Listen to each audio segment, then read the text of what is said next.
and powerful. Liquid Earth, and how it dynamically shapes our world. Next on Wild Discovery. Wild.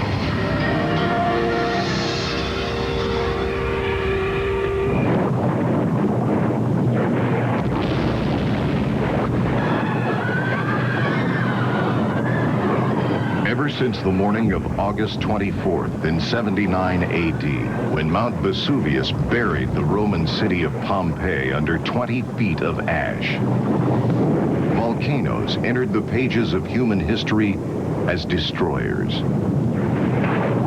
as cauldrons of chaos, reeking of hell's own brimstone. Like pustules ready to burst, volcanoes are a fiery rash on the Earth's crust. They erupt when it's least expected. They're capricious, often deadly, and we humans stand helpless before them.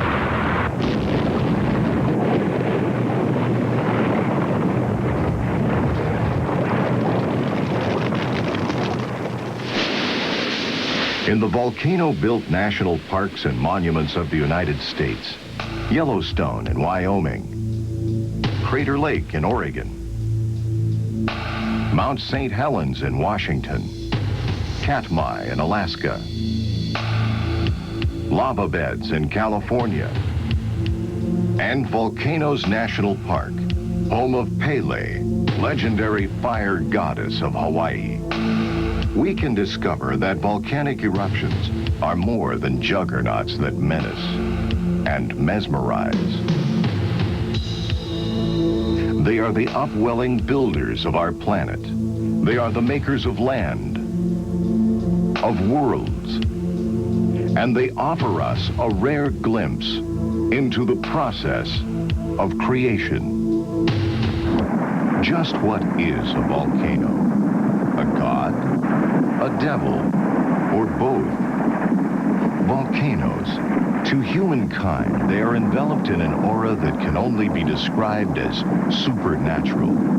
They're devil mountains and holy mountains. Lift up your eyes on high and see who created these. By their beauty and radiance, these holy mountains, magic mountains, draw humans like moths to a flame, and sometimes consume them. To some, they're upthrusts of hell. To others, abodes of the gods and spirits. Volcanoes are something else to scientists. Like a tree's rings, they're a record of growth, of the Earth's growing pains, and proof that our planet is still spunky, still kicking.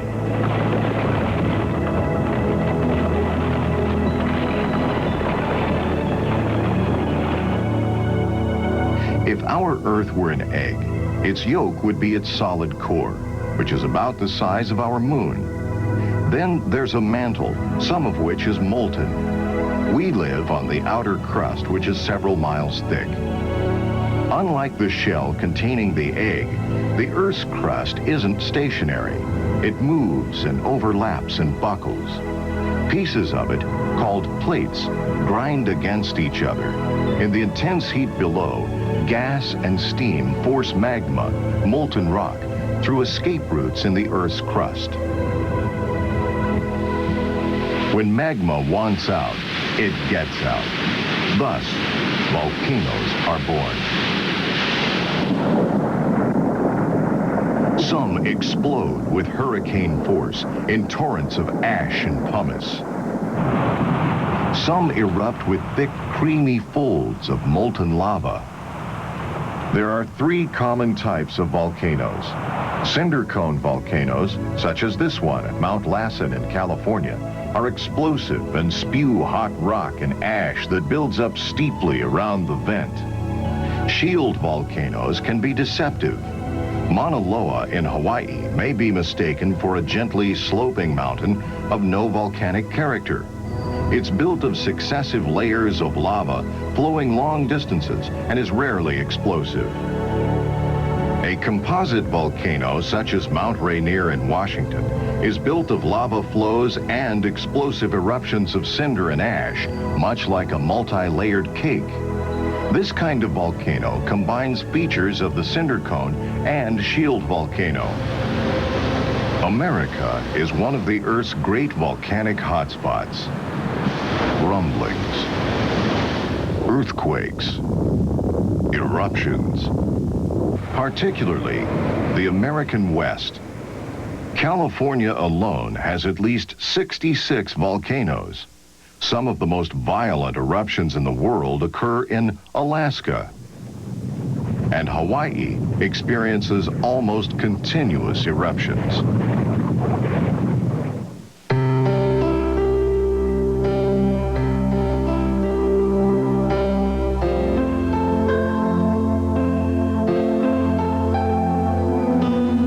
Yellowstone in Wyoming was America's and the world's first national park.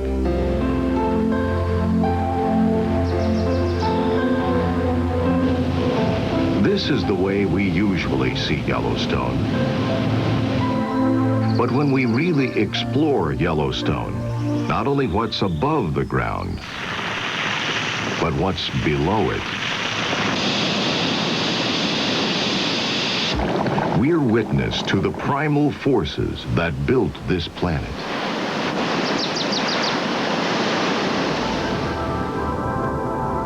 Some 3 million years ago, an uplift of Earth roofed over the heart of the area. Then, 600,000 years ago, there was an explosion of unimaginable force. In this eruption, enough magma was ejected to pile up 7 mountains, each 10,000 feet high. As the magma chambers emptied, the uplifted Earth collapsed inward, creating Yellowstone's cauldron, among the largest in the world. Volcanic forces lie cramped beneath the park, waiting to be unleashed. Once, our whole newborn planet Earth was like this, some billion years ago. Hot, steaming hot, and stinking of sulfur. Our whole planet.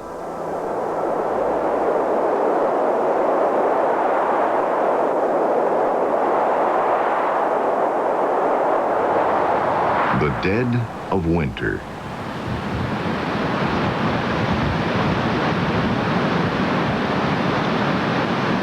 These bison want to keep warm, so they forage where the Earth is warmed from below by volcanic simmering.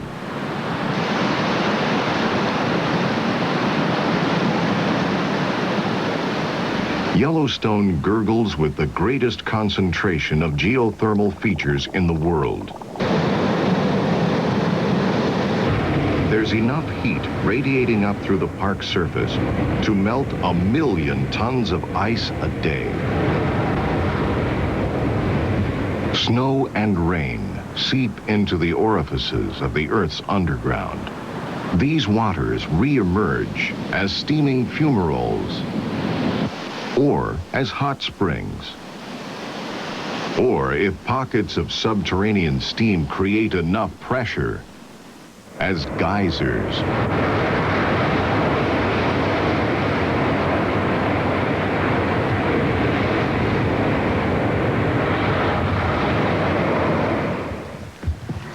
Early explorers, trappers, Indian guides saw Yellowstone differently from the way we do.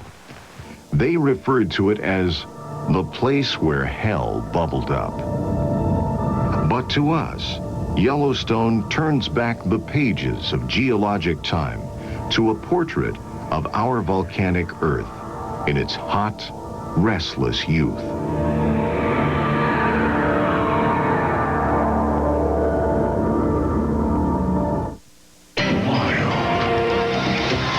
Coming up, a mountain's awakening. Next on Wild Discovery.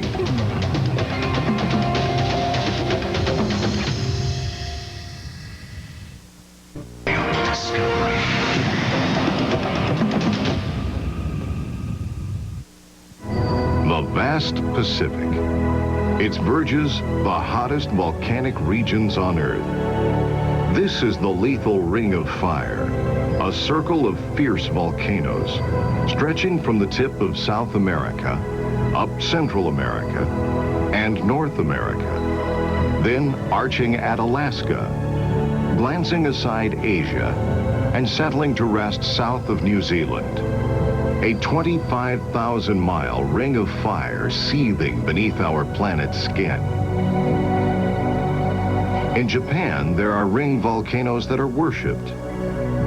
In California, an awe-inspiring member of this volcanic circle is the object of occult rituals and is said to shelter refugees from the lost continent of Atlantis.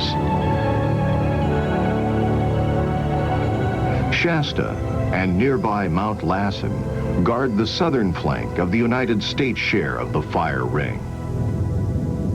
That range of West Coast mountains called the Cascades.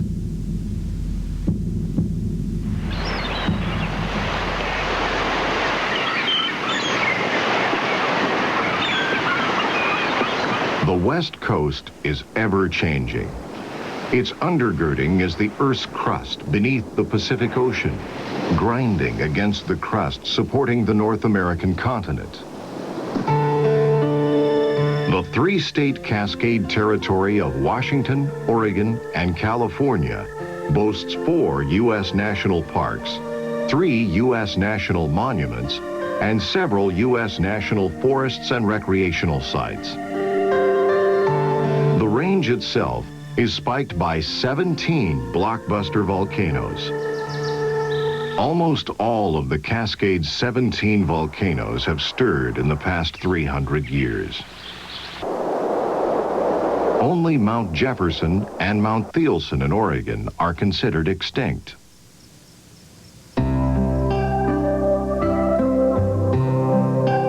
Like Rainier, the last time Mount Hood erupted was in the 1800s. Now it is quiet. And just a glance to the east from any point in Portland, Oregon. A familiar facet of the Portland good life is neighboring Mount Hood National Forest. The mountain rises out of stalwart forests of evergreens,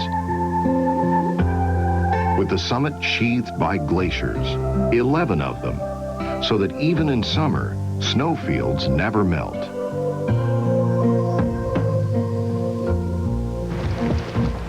To Portlanders, Mount Hood is family, and every so often it's time to renew your kinship with the mountain. Here we frolic. Like all volcanoes, Mount Hood draws us to itself, fills us with vigor, renews us. We warm ourselves at its hearth. But we forget that this mountain's heart is molten rock reaching to the Earth's core. We forget the binges, the incredible power. We ignore the great warnings of the past, branded onto the history of humankind, until we ourselves smell the fire. More climbers climb Hood than any other volcano in the world, except for Mount Hood's cousin volcano, one ocean removed, Mount Fuji in Japan. But if the climbers and hikers look closely, they may find that they're trampling over traces of their mountain's last eruption. Though these mountains look like glistening white angels in repose, they've got fire in their heart.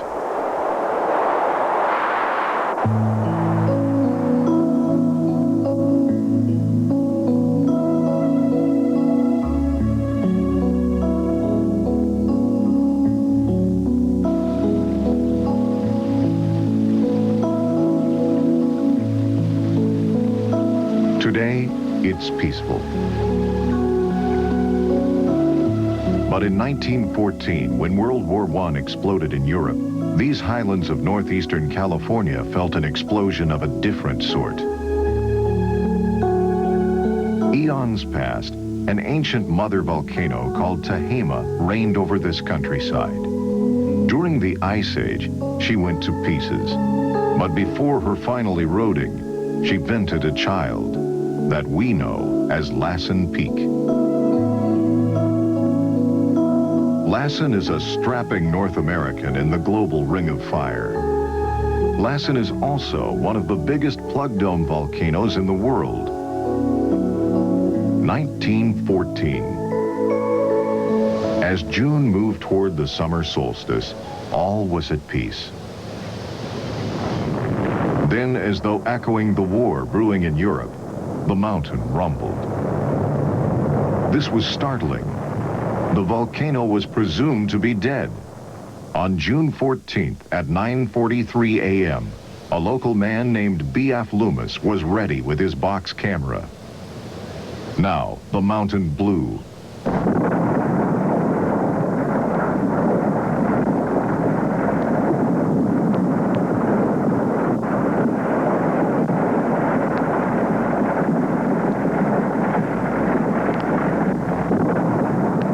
And the mountain kept blowing into the year 1915.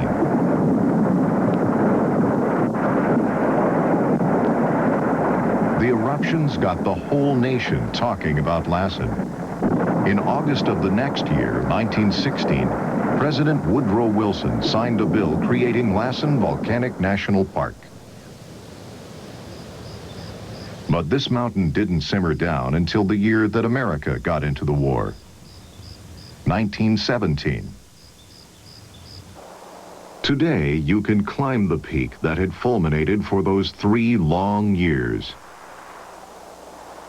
and gaze out over the devastated area, where through the decades, life is returning.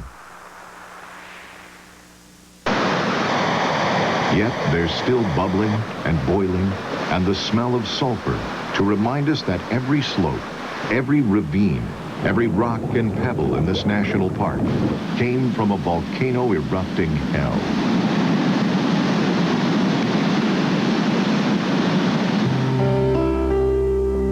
In the year 1980, Mount St. Helens in southwestern Washington looked like this. In the lakes and rivers lapping at its foot, heaven had created a masterpiece.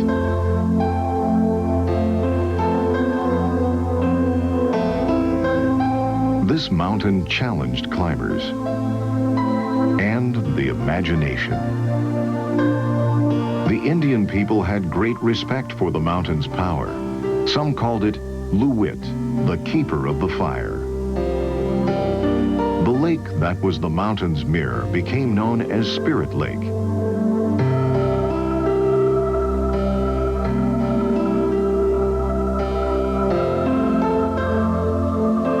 Three-year-old Harry Truman was one of the lodge owners at Spirit Lake.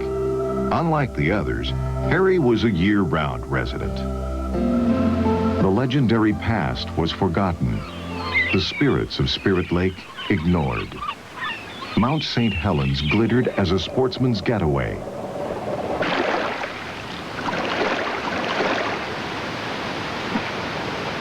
Then, on March 20th, 1980, seismographs at the earthquake watches of the Pacific Northwest got the jitters. A week later, after a 123-year sleep, the mountain woke up. Its clean, smooth peak, swathed in snow, was rent. Now gaped a soot-black crater 250 feet wide. The mountain's north began to crack, to slump. More steam, more spewing ash. Then a bulge, like a turgid boil, began swelling on the volcano's north flank. Every day it was swollen 5 feet more.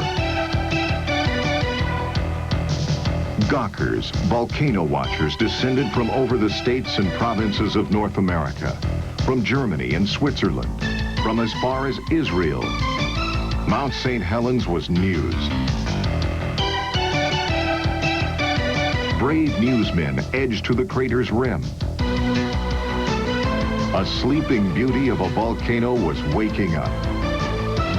Scientists swarmed over it, making it the most studied volcano in North America. People were primed for fireworks. Some even climbed to the teetering edge of the action. They simply did not grasp the danger. Between April's end and May's beginning, the bulge had swelled to 320 feet in height, a half-mile in width, and a whole mile in length. The governor designated a restricted zone 5 miles around the peak to keep back the volcano watchers. "I've got a piece of the rock," was the protest. 35 Spirit Lake property owners demanded access. But peace prevailed that Saturday. A law enforcement patrol escorted those frustrated property owners to Spirit Lake, where they could collect their belongings. The next day was Sunday, May 18th. To gather anything they'd left behind, the homeowners were to return to Spirit Lake at 10 in the morning. But at 8:32 a.m., the birds stopped singing.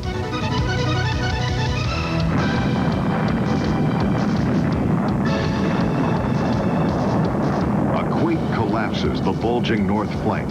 Gigantic blocks crash downward in the largest avalanche in recorded history.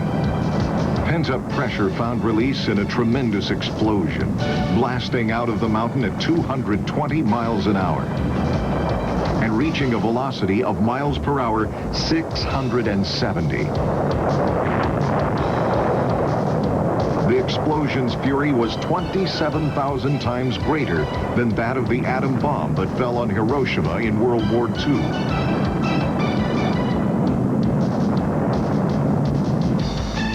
A pillar of ash shot 72,000 feet into the air and toppled onto Oregon, Idaho, and Montana. Hurricane winds felled 230 square miles of trees. For 19 miles, the blast seared. Spirit Lake was dammed, its banks denuded. Old Harry Truman, who refused to evacuate, lay buried under 300 feet of mud flow. Clogged rivers went wild.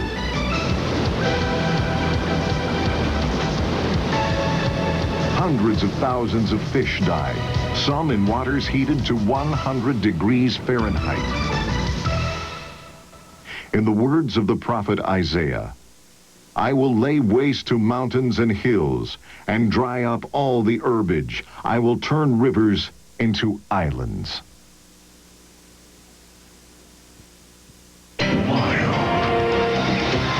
Coming up, the aftermath of an eruption. Next on Wild Discovery.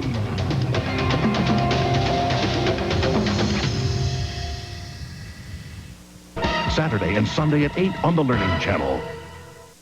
Wild Discovery.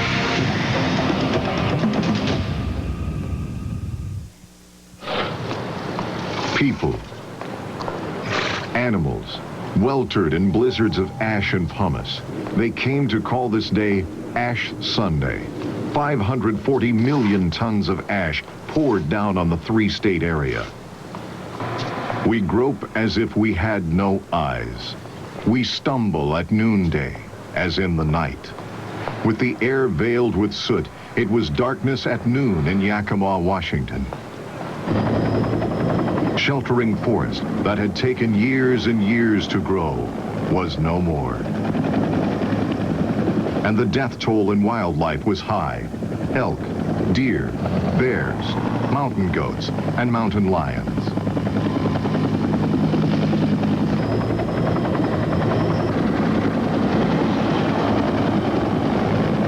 "57 human beings perished.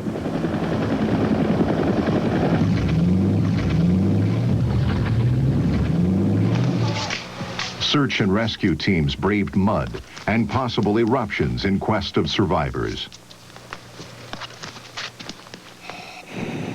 This solitary figure is also part of a search team. His search and that of his colleagues is still going on. These are scientists. Mount St. Helens offers rare opportunities for study, and now, because of what has been learned, we are able to predict eruptions of this type the world over. Volcanoes cannot be controlled, cannot be programmed. We can only stand in awe and try to understand them.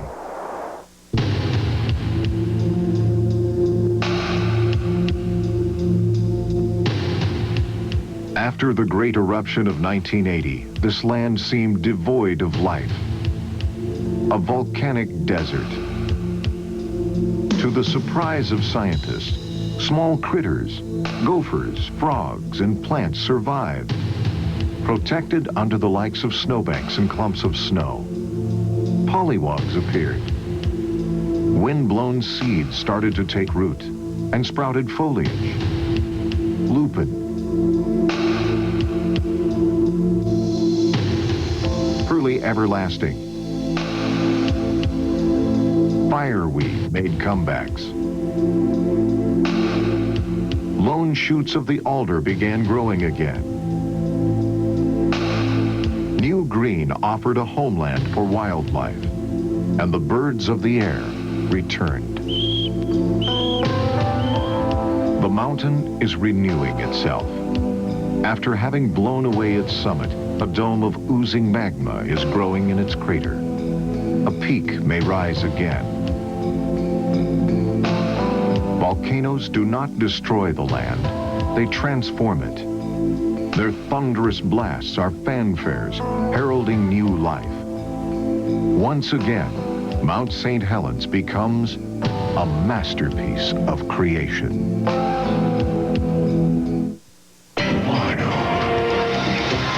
Coming up, a volcano leaves its mark.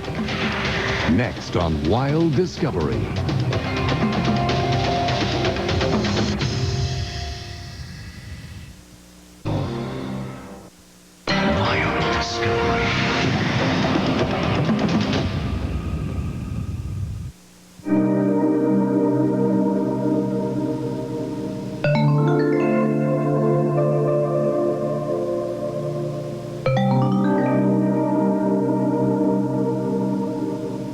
After the turmoil of Mount St. Helens, dawn over these waters offers long-awaited peace. Serenity. The warm siennas and umbers of southern Oregon daub the setting of this sapphire body of water. It was a lake of blue to the Native Americans, one of the deepest lakes on Earth, and one that drenches the spirit with peace. It wasn't always that way.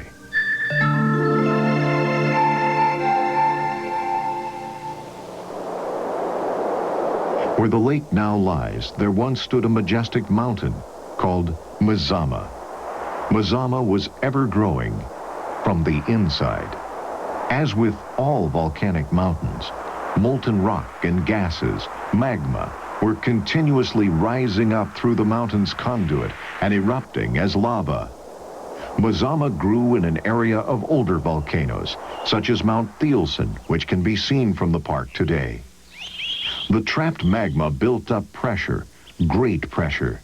Then, Mazama blew. That was almost 7,700 years ago. The eruption was 40 times bigger than Mount St. Helens' biggest.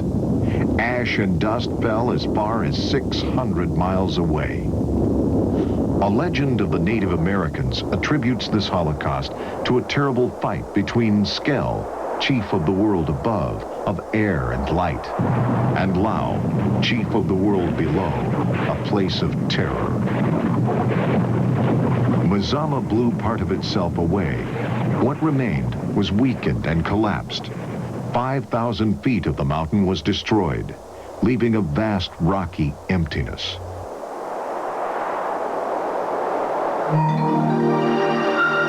Over the centuries, this emptiness, this caldera, was filled by falling rain and melting snows. An emptiness filled. A cinder cone called Wizard Island gently reminds us of the lake's turbulent past.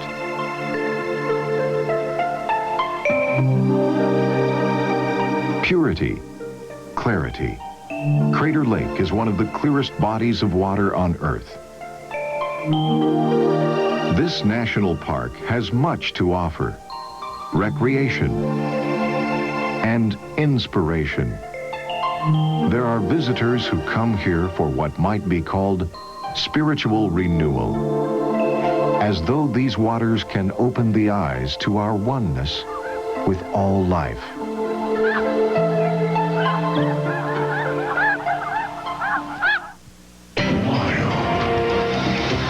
Coming up, the first natural monument and the native people's claim to the land.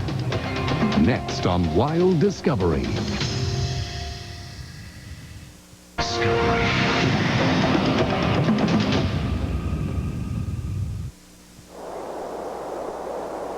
Before the coming of Columbus and after, volcanoes lived in the lore of the Indian peoples, Native Americans. To them, volcanoes were sometimes sacred and sometimes evil.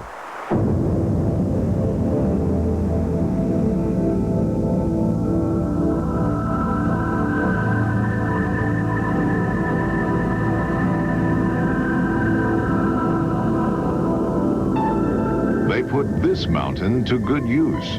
Wyoming is where this bizarre-looking peak rises almost 1,300 feet above the bed of the Belle Fourche River. It was the first national monument to be established in the United States. Geologists know that it's volcanic. 60 million years ago, molten lava thrust upwards through the earth and in cooling, fractured into columns.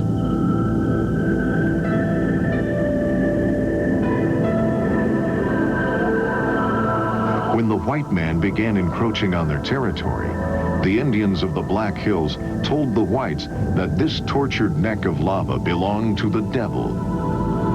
Thus, the Indians held off the white man a little longer.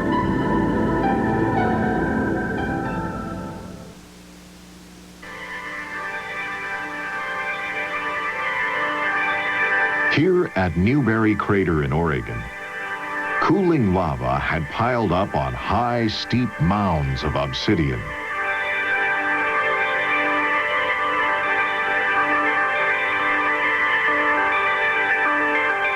They've been called curtains of glass.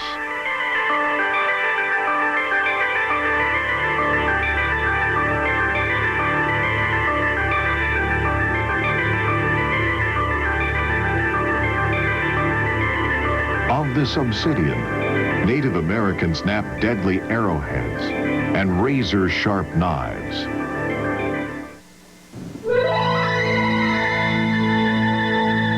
One of the last acts in the drama of the dwindling Native Americans was played out on a volcanic stage. This vast expanse of hardened lava, called by the tribes the land of burnt-out fires. Within sight of the majestic volcano Mount Shasta, where Northern California blurs into the state of Oregon, there's a vast spill, one of the largest volcanic formations in the Cascade Mountains from the side of Medicine Lake Volcano. Lava has spewed for over 1 million years, some of it cooled as a cindery fortress, bastions, trenches, in one of the strangest battlefields in America's long-running war to win the West. The Modocs were a scrappy little tribe, and now they were facing extinction. There were only 250 of them left. So when the U.S. government forced them onto a reservation with their arch-enemies, the Klamaths, they fought. A wily fellow called Captain Jack was their war chief. Jack defied the government. He and a motley band of Modoc braves, Sconchin John, Scarface Charlie, Hooka Jim, Shack Nasty Jim, so called because of his mother's terrible housekeeping, Steamboat Frank, about 50 fighting men, plus their women and children, holed up in the lava beds on the south shore of Tule Lake, and prepared to take on a U.S. Army detachment of 1,000 soldiers who were coming to smoke them out. The grossly outnumbered Modocs laid low. Warriors, women, youngsters, old folks, dogs. April 11th, 1873.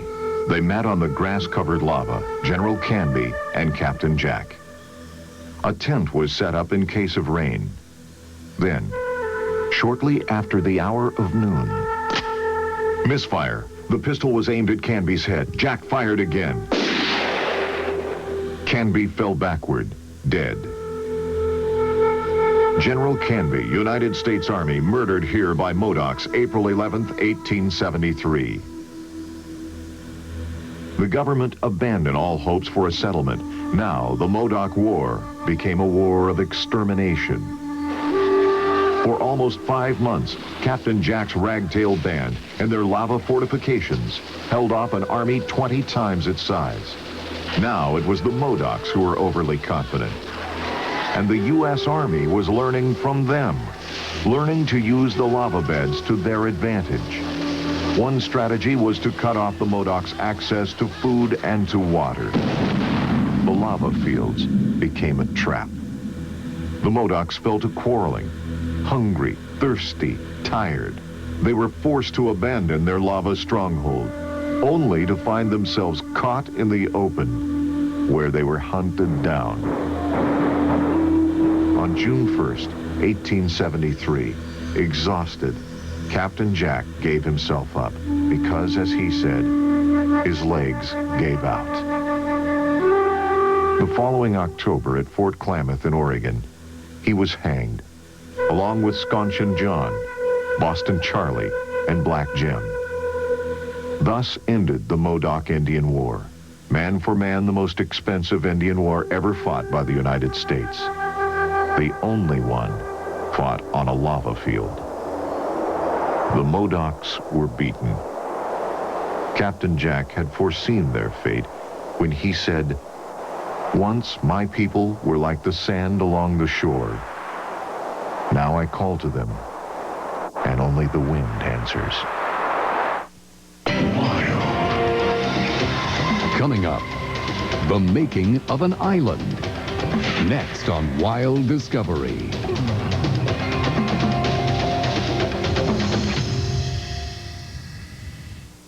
Wild Discovery.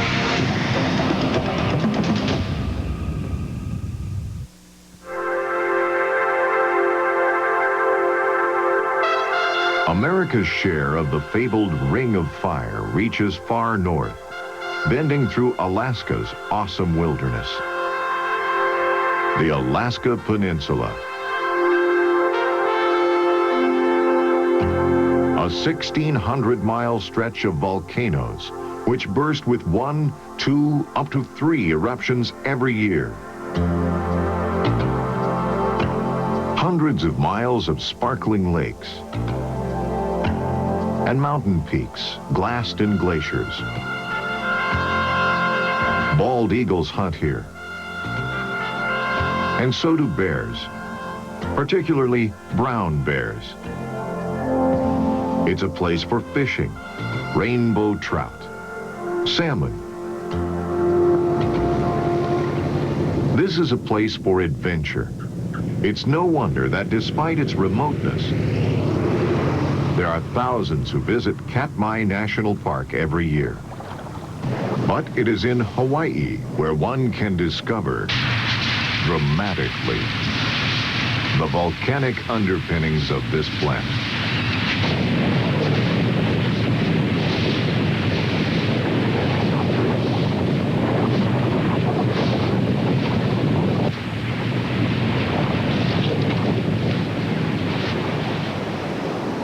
The Hawaiian Islands are smack mid-Pacific, unrelated to any other landmass. At present, there are 8 of them, with more on the way.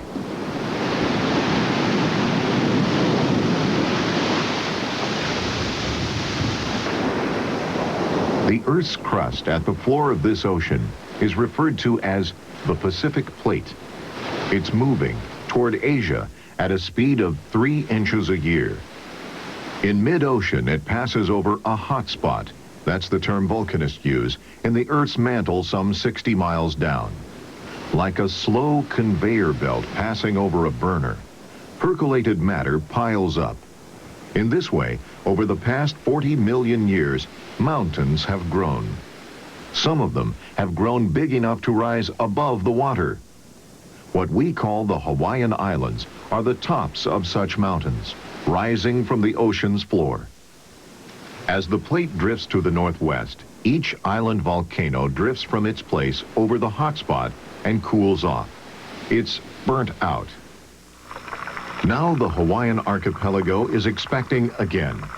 Loihi Seamount is a volcano that's still 3,182 feet below sea level, but it's growing into islandhood. We can expect it to be out of the water within the next 10,000 years. So have grown, are growing, the 8 large Hawaiian islands. Kauai was born 5 million years ago. Kauai is old. Maui was born 2 million years ago. As an island, Maui is still young. The greater of the 2 volcanoes that vented Maui is Haleakala, near the southeastern end of the Hawaiian archipelago.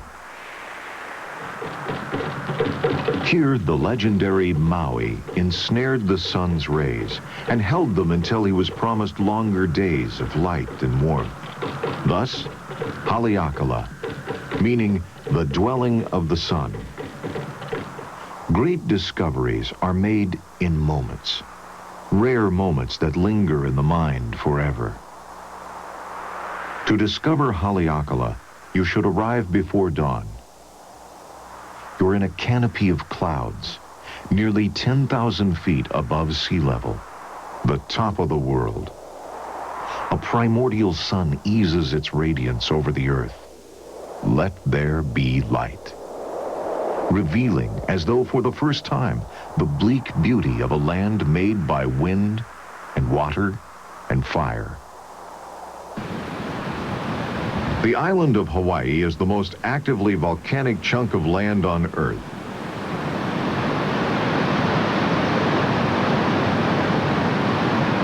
To discover Pele's domain for yourself is to stand on the rim of the Kilauea caldera.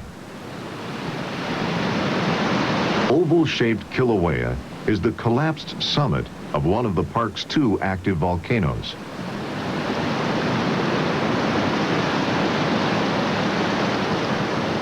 It widens to 2½ miles across, and in some places reaches a depth of 400 feet. Hawaii volcanoes have a distinctive look. They slope gradually, almost gently, from the topmost crater. But that high crater isn't the only site of eruption. Volcanoes also erupt along rift zones. Unlike mainland volcanoes, such as Mount St. Helens, which erupted with gaseous explosions, Hawaiian volcanoes erupt with long, fluid lava flows. In classifying different kinds of lava, scientists have adopted terms from the Hawaiian language. Rough, jagged lava is a'a. Lava that's smooth, rope-like, or resembling locks of Pele's hairdo is called pahoehoe. Chemically, both kinds are the same. Science confirms Pele's odyssey from Kauai to Oahu to Maui, and now to Kilauea on the Big Island. It traces intelligently a geologic route from the oldest to the newest of Hawaii's volcanoes. The fiery Pele most certainly destroys anything in her path. As she destroyed the visitor center in Volcanoes National Park in the 1989 eruption.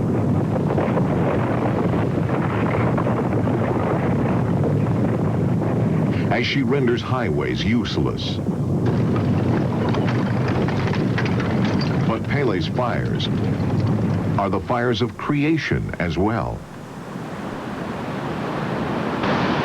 Here you can see new land being born.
our primitive ancestors, we stand helpless before a volcano's power. Like Pele, volcanoes seduce us and fill us with awe.